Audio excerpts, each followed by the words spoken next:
Good morning students. हमारे session चल रहा था फिफ्थ प्लांट पैथोलॉजी के बारे में, जिसका आज का जो टॉपिक है वो है कवकों में पोषण। तो कवकों में पोषण के आधार पर कवकों को तीन भागों में बांटा जाता है: परजीवी, मर्तजीवी और सहजीवी के रूप में। परजीवी के भी आगे तीन डिवाइडेशन है। एक तो है अविकल्पी परजीवी, विकल्पी मर्तजीवी और विकल्पी परजीवी के रूप में। सहजीवी की दो डिवाइडेशन है, लाइकेन और माइकोराइजा। और मर्तजीवी का किसी भी प्रकार का कोई डिवाइडेशन नहीं होता है। तो सबसे पहले अपने बात करते हैं परजीवी। परजीवी प्रकार होता है दूसरे जीव, मतलब जीवित जीवों पर, यानी कि वे कवक जो केवल दूसरे जीवित जीवों पर ही निर्भर रहकर अपना जीवन व्यतीत करते हैं या अपना जीवन चलाते हैं, उन्हें अपने क्या बोलते हैं? परजीवी। यानी कि वे कवक जो अपना भोजन केवल और केवल, ये बात ध्यान रखने वाली है, जो भोजन केवल वे कवक जो अपना भोजन जीवित जीवों से ही प्राप्त करते हैं। इसके अलावा मर्त जीवों से या सहजीवी के रूप में वो प्राप्त नहीं कर सकते, केवल और केवल किससे करेंगे? जीवित जीवों से। यानी कि वे कवक जो अपना भोजन जीवित जीवों से प्राप्त करते हैं उन्हें परजीवी बोलते हैं। इसके आगे डिवाइडेशन में देखें तो अविकल्पी परजीवी। अविकल्पी का अर्थ होता है जिसके पास कोई विकल्प ना हो। परजीवी मतलब जीवित जीवों के अलावा, यानी वे कवक जिसके अंदर जीवित जीवों के अलावा और कोई विकल्प ना हो पोषण करने का, उसे अपने क्या बोलते हैं? अविकल्पी परजीवी। यानी इसकी परिभाषा क्या बन जाएगी कि वे परजीवी जो अपना संपूर्ण जीवन काल क्या होगा?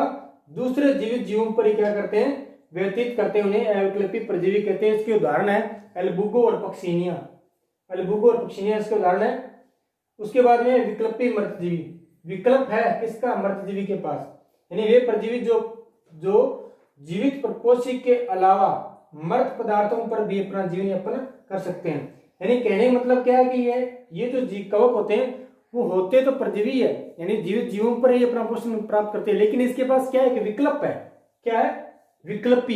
किसका? मर्तजीवी। यानी मर्त जीवों का विकल्प भी इसके पास मौजूद होता है। यानी ये जीवित जीवों से तो पोषण प्राप्त करता ही करता है, इसके अलावा अगर इसको आवश्यकता पड़ती है तो ये मर्त जीवों से या मर्त कार्बनिक पदार्थों से भी अपना भोजन प्राप्त कर सकता है। इसलिए तो आगे लगा हुआ क्या है? विकल्पी मर्तजीवी, यानी जिसके पास विकल्प हो। किसका विकल्प हो? मर्त कार्बनिक पदार्थों का, तो उसे अपने बोलते हैं विकल्पी मर्तजीवी, जैसे अस्टिलागो टेफ्लिना। अब तीसरा प्रकार है विकल्पी परजीवी। अब इसके पास विकल्प क्या है? जीवित जीवों का। हालांकि इस प्रकार के ये जो कवक होते हैं ये वास्तव में तो क्या होते हैं? मर्तजीवी होते हैं, लेकिन जब इसको जरूरत पड़ती है, परंतु कुछ परिस्थितियों में ये क्या होते हैं? परजीवी भी होते हैं। हालांकि ये विकल्पी परजीवी जो लिखा हुआ है ये वास्तव में होते क्या है? मर्तजीवी है, लेकिन कुछ परिस्थितियों में ये परजीवी के रूप में, परजीवी मतलब जीवित जीवों से भी भोजन प्राप्त कर सकते हैं। मर्तजीवी का मतलब ये मर्त कार्बनिक पदार्थों से भोजन प्राप्त करते हैं। इसका उदाहरण है फ्यूजेरियम और सर्कोस्पोरा। ठीक है, अब बात करते हैं अपने नेक्स्ट मर्तजीवी की। नाम से पता है, लग रहा है कि जो अपना पोषण या भोजन किससे प्राप्त करेंगे? मर्त कार्बनिक पदार्थों से। तो वे कवक जो अपना पोषण मर्त कार्बनिक पदार्थों से प्राप्त करते हैं उन्हें अपने मर्तजीवी कहते हैं, जैसे म्यूकन और अगेरिकस। अब तीसरे प्रकार का जो पोषण हमारा रहेगा वो क्या है? सहजीवी का। सहजीवी के अंदर क्या होता है कि वे कवक जो अपना जीवन अन्य जीवों के साथ व्यतीत करते हैं तथा एक दूसरे को लाभ पहुंचाते हैं, जैसे लाइकेन और माइकोराइजा। कहने मतलब क्या हुआ कि वे कवक जो दूसरे जीवों के साथ में मिलकर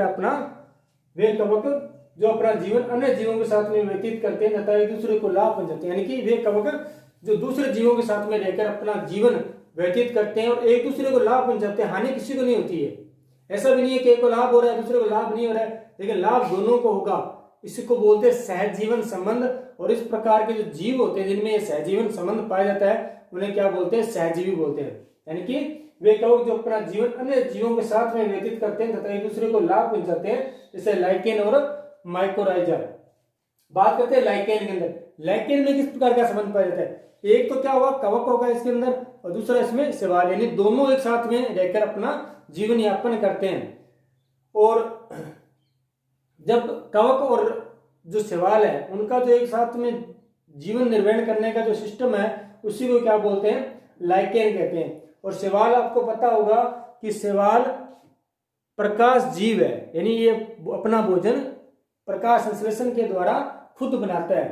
तो यहाँ पर आपको पता होगा कि शैवाल क्या होता है, एक प्रकाश जीव होता है, यानी ये सूर्य के प्रकाश को ग्रहण करके अपना भोजन स्वयं बना लेता है। आपको पता है कि जब कोई भोजन अपना स्वयं बनाता है तो इसको क्या क्या किस किस चीज की जरूरत होती है, खनिज की जरूरत होती है, जल की जरूरत होती है और कार्बनिक पदार्थ की। ये तीनों चीजें तो किससे प्राप्त करेगा, ये शैवाल कवक से प्राप्त करेगा। और कवक को क्या चाहिए, भोजन किस रूप में चाहिए, कार्बोहाइड्रेट के रूप में। तो कार्बोहाइड्रेट के रूप में भोजन किससे प्राप्त करेगा, ये शैवाल से। यानी कि कहने का मतलब क्या है कि शैवाल अपना भोजन स्वयं बनाता है। अपना भोजन स्वयं बनाने के लिए इसको किसकी जरूरत होती है, खनिज, जल और कार्बनिक पदार्थ की। ये तीनों किससे प्राप्त करेगा, ये शैवाल इन तीनों को कवक से प्राप्त करेगा। और कवक को क्या चाहिए, अपने जीवन निर्वाह के लिए कार्बोहाइड्रेट की आवश्यकता है। तो ये कार्बोहाइड्रेट कहां से प्राप्त करेगा, शैवाल से प्राप्त करेगा। ठीक है। एक बहुत इंपॉर्टेंट क्वेश्चन है, लाइकेन जो होते हैं ना वो प्रदूषण के सूचक होते हैं। यानी जहां पर क्या होगा, प्रदूषण होगा, वहां पर लाइकेन नहीं उगाई जा सकती, वहां पर लाइकेन आपको नहीं मिलेगी। यानी कि अगर अपने को किसी भी स्थान का प्रदूषण चेक करना है कि यहाँ पर प्रदूषण है या नहीं है, तो वहां पर आप लाइकेन को उगा दीजिए। अगर लाइकेन उग जाती है तो वहां पर प्रदूषण नहीं, अगर लाइकेन नहीं उग पाती है तो इसका मतलब वहां का जो वातावरण है वो प्रदूषित हो चुका है। तो लाइकेन क्या होते हैं, प्रदूषण के एक बहुत अच्छे सूचक होते हैं। उसके बाद में नेक्स्ट लास्ट है हमारा माइकोराइजा, जिसकी खोज किसने की थी, फ्रैंक ने की थी। इसके अंदर भी संबंध पाया जाता है क्योंकि सहजीवी है, तो संबंध तो इसमें पाया जाएगा। इसमें एक तो क्या होता है, कवक होता है, और दूसरा क्या होता है, उच्च पादपों की जड़ों में क्या पाया जाता है, सहजीवन। हमारा कवक है, कवक को वही बात क्या चाहिए, भोजन चाहिए।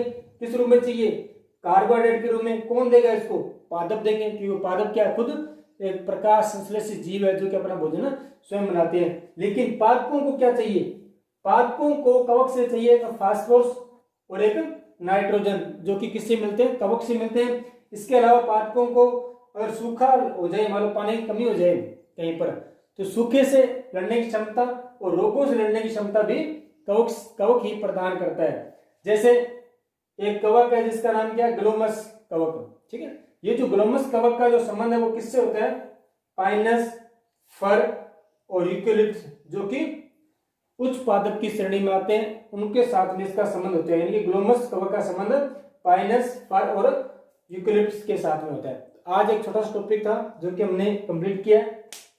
ठीक है, आज के लिए इतना ही, धन्यवाद।